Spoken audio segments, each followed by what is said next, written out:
turn with me, if you will, to Judges chapter 4. We'll be starting in verse 11 and going through verse 24.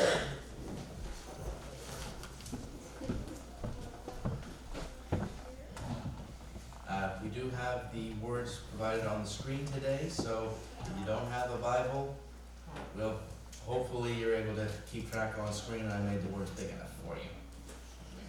Because I actually had to adjust that before church today. I don't seem to hear any more pages flipping, so does anyone need more time? Then here we go. Now Heber the Kenite, a descendant of Moses' brother-in-law Hobab, had moved away from the other members of his tribe and pitched his tent by the oak of Zaananim near Kadesh. When Sisera was told that Barak, son of Abinoam, had gone up to Mount Tabor, he called for all 900 of his iron chariots and all of his warriors, and they marched from Harosheth Hagoyim to the Kishon River. Then Deborah said to Barak, "Get ready.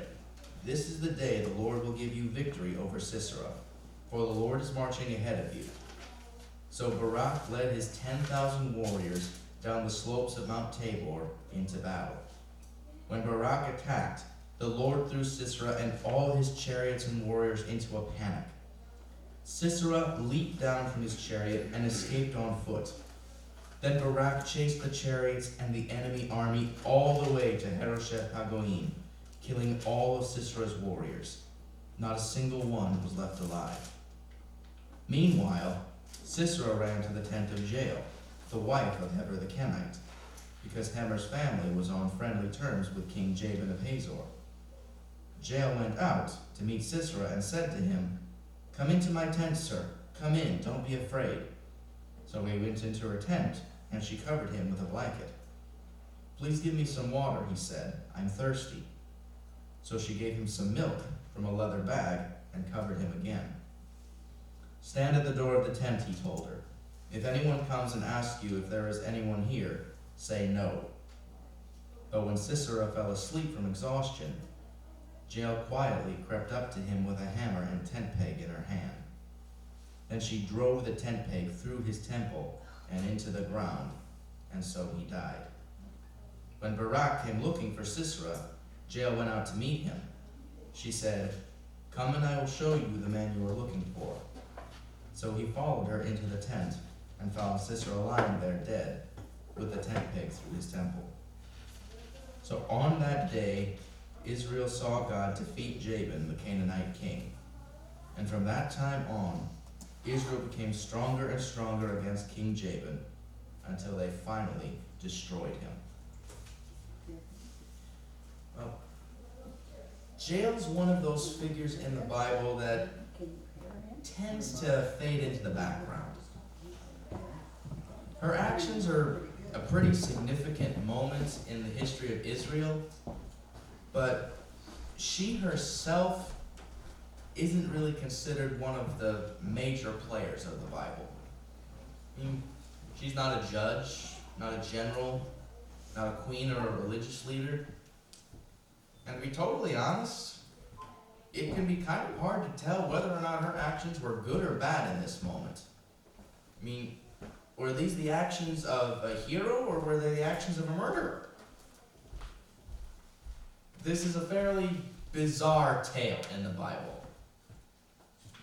In my experience, though, the strangest tales that the Bible records often have some of the most profound meanings.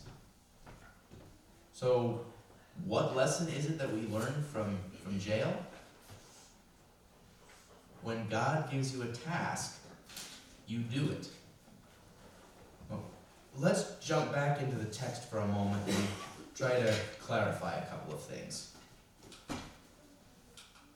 So, first thing that probably should be mentioned about Jael, she's not an Israelite. She's a Kenite. Now, the Kenites were descendants of Jethro, Moses' father-in-law. Now, when the Israelites first left Mount Sinai to go to the Promised Land, Moses convinced Jethro and his whole family to come along with them, to be friends and allies, counted as as amongst the Israelite people. Now the Kenites, at this point, they become a nomadic group, kind of traveling amongst the different Canaanite peoples that were still left in the Promised Land, and the Israelites. But amongst all the Canaanite tribes, the Kenites were the only ones that God had basically given his seal of approval to. They would be treated as Israelites. Of all of the different peoples that God had said need to go when the Israelites took over Canaan, the Canaanites were the one the Kenites were the one exception to that rule. Now, one particular Kenite is named Heber. Now, Heber seems to be a little different from the rest of his family. Oh, not there yet. But you see, Heber, he's left the rest of the Kenites for some reason. He's gone and separated himself from the rest of his tribe. It's never really explained why. One of our best guesses, though, is that the Kenites lived in the hill country of Judah, an area that was primarily under Philistine control at this time. And given that the Kenites were mostly on friendly terms with the Israelites, the Philistines probably weren't too friendly with the Kenites. So one of our best guesses is that Heber has left the rest of his tribe to get away from the Philistines. So he moves up to the northern area, to the lands that are supposed to belong to the tribe of Naphtali. But because Israel has not followed God the way they should, God has allowed the tribe actually known as the Canaanites to come in and oppress them. Now again, remember, the Kenites are supposed to be allies of the Israelites. They're supposed to be friends.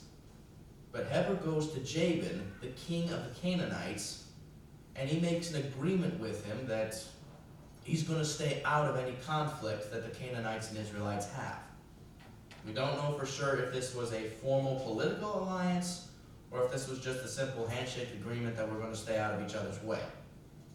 But the fact is, Heber's supposed to be on the Israelite side, and yet he's kind of turning his back on them by saying he's going to be neutral through all this.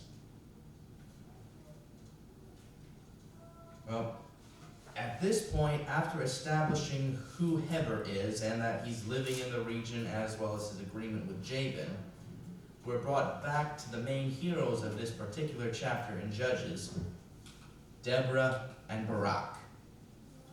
Now, Deborah is the current judge of Israel, the only woman ever to hold the title. And on top of that, she's also a prophetess. God himself directly gives messages to her that are supposed to be given to the whole rest of Israel. In particular, God used Deborah to organize the fighting men through a man named Barak. So Barak was supposed to gather together all the fighting men of the Israelite tribes of Naphtali and Zebulun, and then they were going to fight the Canaanites, get rid of that yoke of oppression on them. So as directed, Barak gathers together all of these men, and they go to Mount Tabor to make their camp. At this point in the story, though, the Canaanites are informed about the Israelite plans. The way the text leaves it, Heber himself might have been the guy who told the Canaanites what was going on. And this is where we get introduced to the bad guy, a man named Sisera. Now the Bible actually focuses more on Sisera, the general of the Canaanites, more than it does their king, Jabin. Kind of leaves the impression that of the two, Sisera was actually the more powerful. But Jabin stayed in power because Sisera was loyal to him. So Sisera gets wind that the Israelites are coming to try to overthrow the Canaanites, and he gathers together his entire military force. You see, what made Sisera so dangerous, it wasn't just his own skill as a warrior, it was because he led a force of 900 iron chariots. Chariots were the tanks of the ancient world. Not to mention, these chariots were made out of iron. Iron was the best quality metal available, and in this time and place, it was actually pretty rare. The Israelites, they were completely on foot. They didn't even have horses they could ride into battle. And their weapons were all made out of bronze, which iron tend to... You know the old game rock, paper, scissors? Well, iron beats bronze. I mean, the fact is, the Israelites were at a severe military disadvantage. That's part of the reason why the Canaanites had such an easy time taking them over. So Sisera gets wind of this upstart rebellion, and so he takes all 900 of his chariots to crush them right at the base of Mount Tabor, camping along the Kishon River. But what Sisera doesn't count on, though, is that God is fighting for the Israelites. So Deborah goes to Barak just as the Canaanites are finishing setting up. She tells Barak, God says, go down the mountain to fight them. Now, I'm not sure how much military strategy anyone here knows, but from a military standpoint, going down the mountain to fight these chariots is just plain stupid. It's not sound strategy. I mean, we've already established that they're a force of complete infantry going up the equivalent of tanks. This is kind of like Nazi Germany versus Poland, in all honesty. It's not going to end well, or at the very least, it shouldn't. But again, I reiterate, God was fighting for the Israelites. Now, in chapter 4, which we just read, it just says that God sends a panic among Sisera's forces. In chapter 5, though, when the victory song that Deborah and Barak sing, we learned that how God particularly did this was probably that he sent a storm at the right moment to flood the Kishon River. Tanks are great, chariots are great when they're on solid ground. They're practically useless on muddy ground, though. So that force that should have been undefeatable on a normal circumstance gets hit with the worst possible condition for that equipment. And the thing is, most charioteers weren't used to fighting outside their chariot.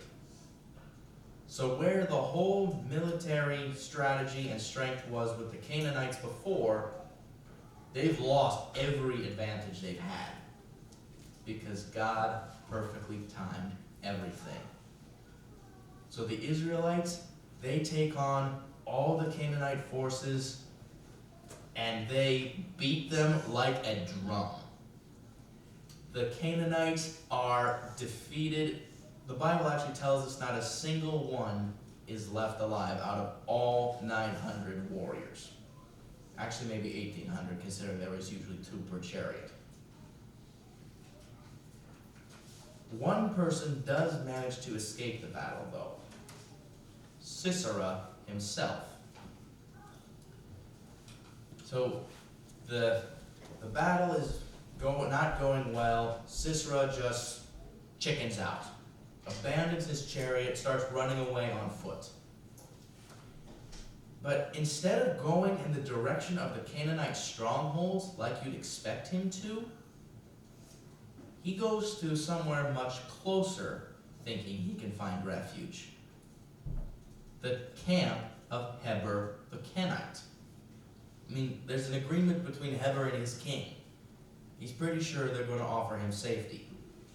And when he gets to the camp of Heber, he specifically runs in to our hero, Jael, Heber's wife. She invites him into her tent and puts a blanket over him once he's in there. Now, actually, this is the perfect hideout for Sisera. there were some very strict codes of conduct in those days, especially in regards to hospitality. In particular, no one was allowed to enter a woman's tent without her permission.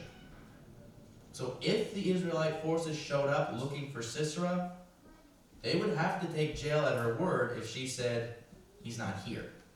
They couldn't barge into her tent in order to double check, because that was a serious taboo.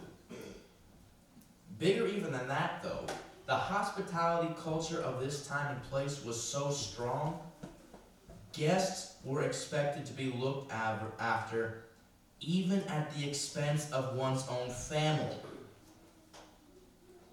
For instance, if the family is starving, they've got very little food, a guest shows up, every bit of food they have goes to the guest instead of the family.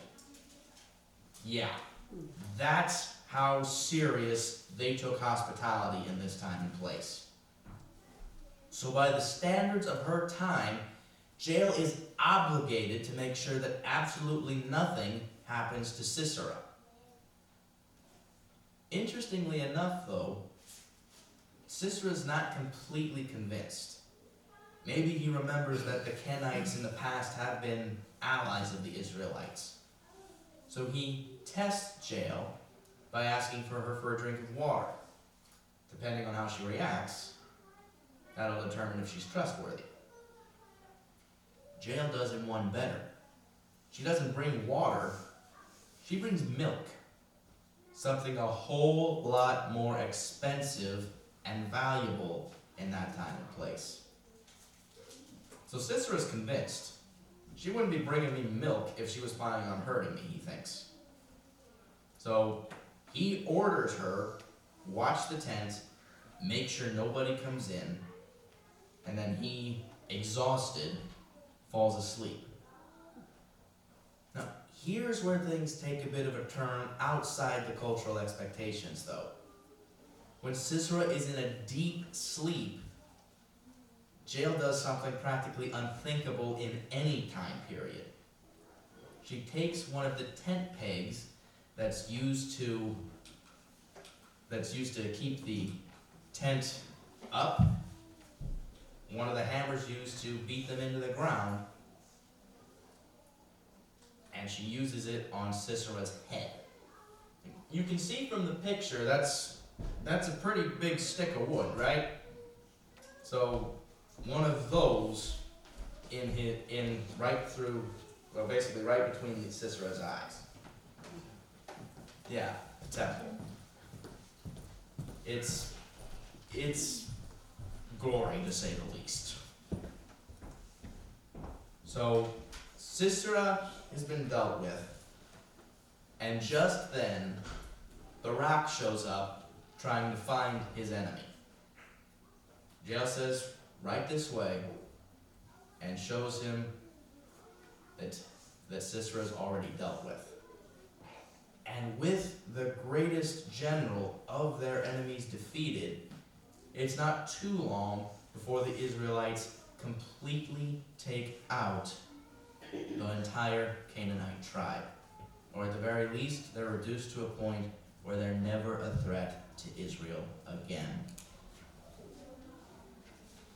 So that's all the ins and outs of this story. That's the historical lecture part of the sermon done. But I'd imagine some of you are probably feeling a bit queasy at this point. I mean, this is a bizarre turn of events, but it does teach us something. So, now the Bible does seem to indicate that Jael didn't do this on some sort of weird impulse. She wasn't doing this out of fear of what the Israelites might do to her and her family if she let Sisera go.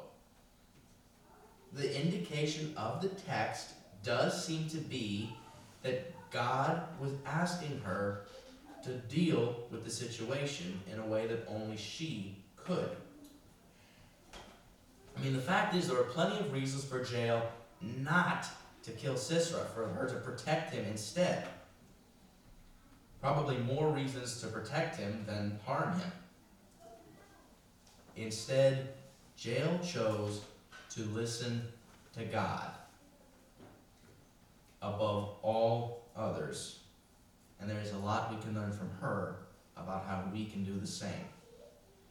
Now, real quick, before we get into the meat of that argument, let me just make this clear. God is not going to ask you to kill someone. Wipe that idea from your mind. Jael was called in an extraordinary circumstance.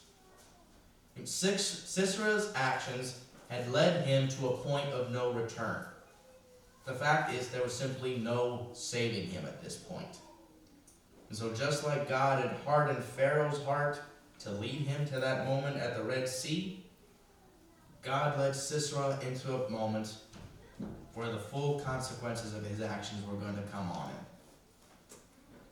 But we live in a completely different time, place, and era compared to Jael in this circumstance. Because of the blood of Christ, we live in a completely different epoch. We live in the age of grace. So just like there are parts of the Old Testament law that no longer need to be applied to be a believer in God, there are certain circumstances that God had to call his people to in the Old Testament that we under the New Testament age will never be called to. Case in point, you're never going to be called to kill a Sisera in your life. So, with that out of the way, how are we supposed to apply this? Well, what it comes down to is that when God presents you both an opportunity and a clear moment, a clear prompting to follow, you've got to seize it, reach out, grab it with both hands. No matter how out of place it may seem.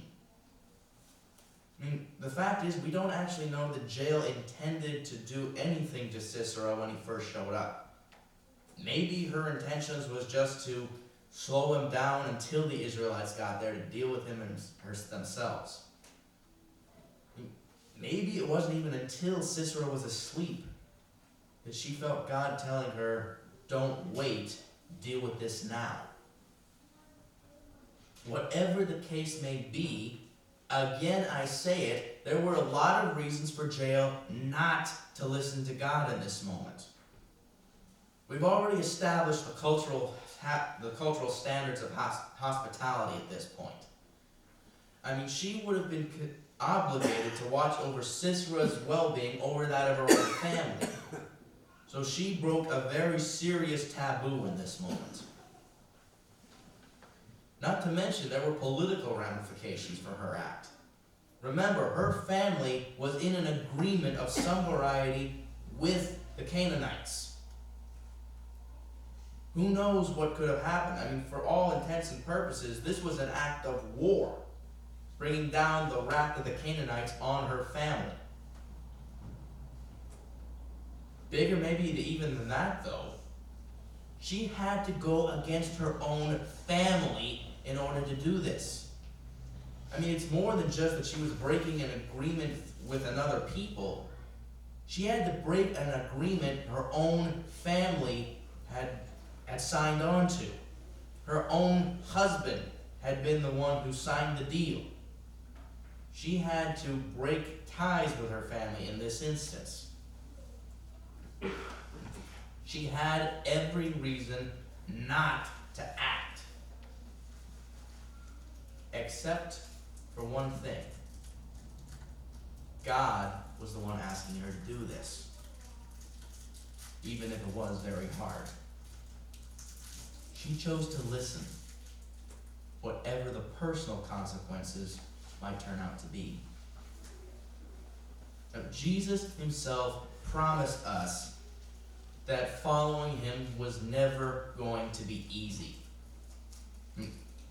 If you've been told the idea that following Jesus means everything's going to be hunky-dory in your life, I'm sorry to tell you this, but you've been lied to.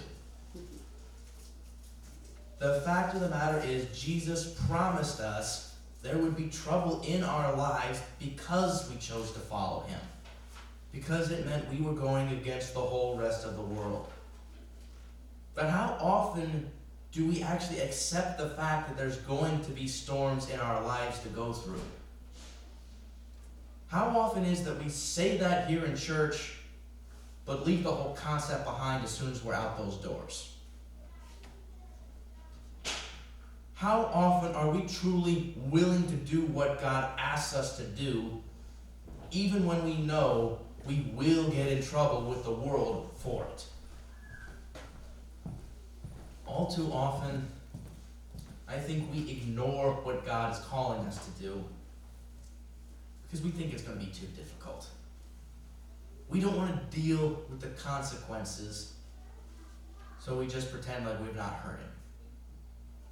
Or worse yet, we just tell him outright, no. We secularize ourselves. I mean, we're all about God when we're here in church or maybe when we're at home. But how often do we take him with us anywhere else? With when we go to the grocery store, the auto shop, the restaurant.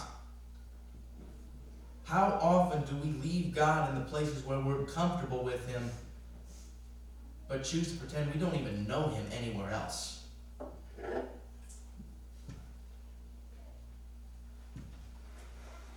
Now this next question, it's probably going to hurt, but it needs to be asked.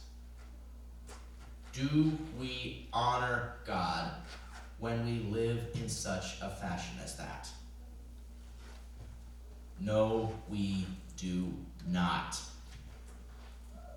This is why Jael's story is in the Bible.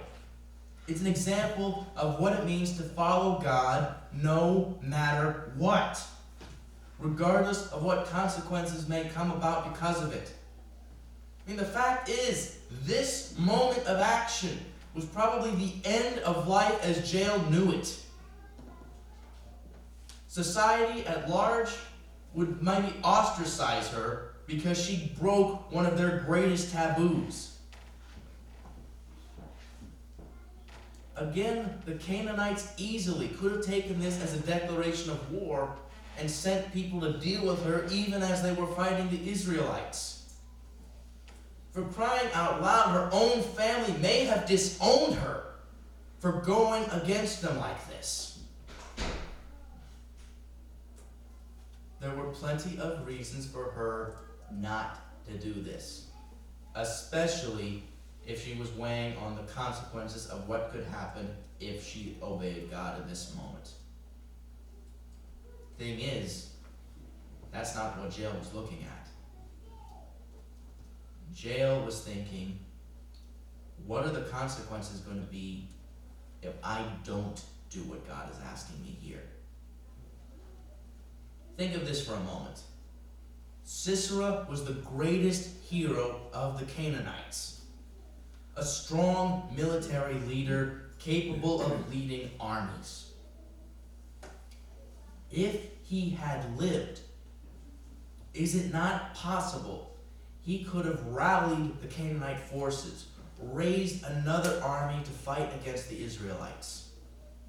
Now, it's obvious that God was fighting with the Israelites. The Canaanites were never going to win this war. But how long could it have dragged on, and how many Israelites may have had to die if Sisera kept on going? If Jael had chosen to ignore what God was asking her to do. Jael decided listening to God was worth whatever may happen to her. The consequences of not acting were not as bad, or the consequences of acting were not as bad as the consequences of acting. So she took what she had handy, something that she probably used every day of her life. Because in that time and place, the setting up the tents was the responsibility of the women. She knew her way around the tent peg and a mallet. And she did what needed done. How many of us can say we've truly put it all on the line like that? I mean, can we say we've even looked at it in that light? We find ourselves in a situation we're pretty sure God's calling us to do something. But we look at the consequences of what might happen to us because we chose to listen to God, and we let that cow us into submission. But things look so much differently when we look at things in the light of what could happen if we don't act. Maybe people will start giving you sideways glances because they think you're weird or crazy for talking about God all the time. But maybe one person will come to know Christ because you were willing to speak up. That leadership position you're in at work or with your hobbies or whatever, maybe they'll ask you to step down from it because they don't like you taking things in a church direction. But maybe there are those amongst who you're currently leading who will receive hope because you acted in faith. Sorry to say, maybe your own family won't ask you to come around as much because they simply don't want to hear what Jesus has done in your life. But maybe in those moments when you are there, when you're sharing everything that God has done for you, maybe you will be planting seeds that could someday blossom not just into other believers, but into missionaries and preachers.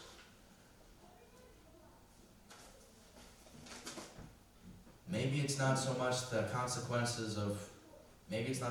consequences you're worried about. Maybe you're afraid of what you're going to have to give up in order to follow God in the first place. Maybe you're scared of it being the end of life as you know it. But maybe the life you receive, the new life you receive, will be better than anything the old life ever provided.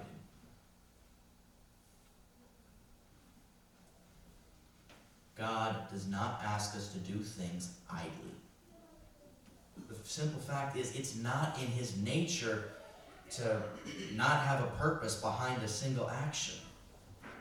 I mean, it may look downright bizarre to us at the time when he asks us to do something. But there's always a reason behind his prompting. I'm going to be honest. Most of the time, we don't really get to see why he's asking us to do something. Our sight is just far too limited. But even though we don't get to see the whole picture, we can trust the one who does see the whole picture all the time. I mean, that's what Jael did. There was no way she could know for certain that something good was going to come of following God in that moment. But God used her to free an entire nation. There's no way she could have known that in the moment. But she chose to take a leap of faith. Now, God does not call us to the kinds of extremes that were necessary in Jael's circumstance. The key is, though, or actually before I get to that, I should say, even though God may not call us to such extremes, fact is, God might not even call you to go overseas as a missionary, to fill the pulpit as a preacher. God might not be calling you to work in a church at all. But that doesn't mean he doesn't call us to something. So,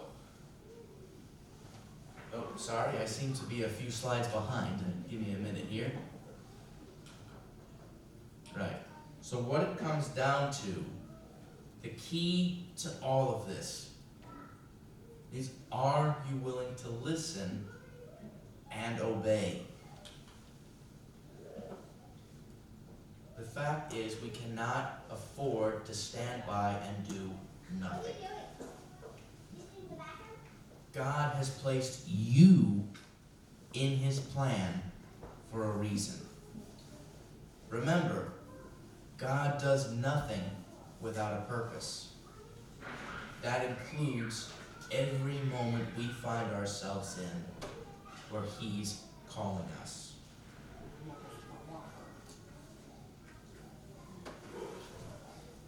Now, please take some comfort in this. We cannot derail God's plans completely. We are not that powerful, so please don't think that there's something you can do to mess things up so badly that God's plans are ruined. But the Bible does tell us it is possible for us to delay God's plans. You want evidence of that? Look at the people of Israel when they left Egypt and first came to the Promised Land. God's plan was for them to take it then and there. They looked at all of the people that were living there already and said, nope, we don't want to do this. I mean, seriously? God has prepared them for this moment and they say, nope. God's plans did eventually come to pass, that they took control of the Promised Land. But an entire generation had to pass before that could take place. We can't stop God's plans from happening. But that doesn't mean that he doesn't have to rearrange things because we've chosen not to listen to him. Do we really want that on our conscience? I don't think so. When it comes down to it, we have to be ready. Now, I've already stated, God has chosen you to be part of his plan for a reason. Think carefully about that. The same God who handcrafted the entire universe has tailor-made you for that exact moment where you feel his calling. That exact moment where you feel him telling you, I want you to do this. It's not happening by chance. God doesn't roll dice. He has prepared you for this exact moment. He has handcrafted you so that the best possible answer he could have for the situation was you. One last thing that needs to be said here. Disobeying God is never the right thing. The Bible flat out tells us, if we know the good that we should do, but do not do it, we have sinned. It's a tough pill to swallow, but it's the truth. If God asks you to do something, and you either ignore him or you flat out tell him no, you have sinned. It's not my intention to make you feel bad about yourselves. And I really hope that nobody's going home feeling depressed after this. But it needs to be stated and carefully considered. If God is telling you to do something, the best possible thing you can do is listen. Better yet, do what he's telling you to do. Doing what God asks you to do, it can be outright terrifying. I can relate to that pretty well. When God first called me to be a minister, I ran. I never wanted to be up here. The pulpit was not what I was wanting to do with my life. It took a hard moment for God to sit me down and say, "You really think you know better than me?" Before I realized, what in the world am I doing? It's not been an easy road. But that doesn't mean that God hasn't been there with me every step of the way. Every place I've been in. Maybe I wasn't always the best at the job He'd given me. But I was willing to do what He asked me to do, and it's led me to where I am today. I'm not a perfect person. Never will be this side of heaven. But that doesn't mean I'm not the one for the job God has given me. The same applies to all of you. We're not perfect people. But God doesn't expect us to come to Him as perfect. He just wants us to come to Him, and He'll work out making us perfect as we go. And the simple fact is, even if we're not perfect people, we are perfect for the job God has given us. So are you willing to do what He's asking you to do? Are you willing to not just listen, but to obey? Let us pray. Lord, we know we've not always done the best job of following you, but you love us anyways. We know there are times when we've chosen to ignore the job you've set for us, but you love us anyways. And today, Lord, we just want to lay it all at your feet. We don't want to ignore or tell you no anymore. We know there is work you have planned for us. We ask for the ears to hear you when you tell us, and the heart to follow when you guide us. We know there are scary days ahead, Lord. But we also know that we don't have to be afraid, because you will never leave us nor forsake us. No matter what we encounter, you are right there with us. You have perfectly crafted us for whatever you have intended for us. We don't want to ignore that anymore. Grant us wisdom, grant us courage, grant us whatever we need to do the task you are giving us, Lord.